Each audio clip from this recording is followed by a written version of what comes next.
You may have noticed construction around Waubonsee Lake. Despite the ability to attract visitors, the lake was in dire need of help.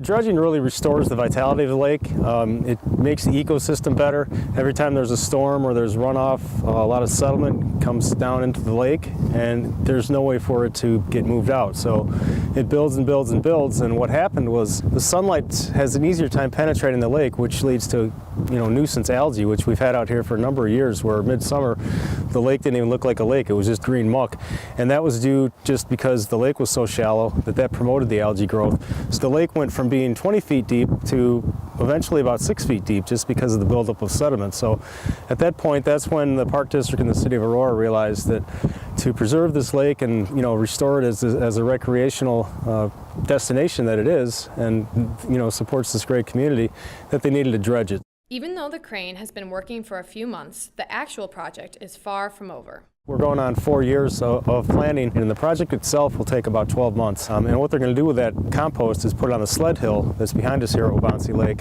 You look around the lakes here, you see how it's not mowed down to the edge. And we used to call that grow, don't mow. People would call up and say, what's the Park District doing? You guys are lazy. You're not mowing down to the edge of the lake. Well, what those do, those are called buffer strips. Those filter the water before it drains back into the lake. So it keeps a lot of the sediment out for the health and vitality of the lake.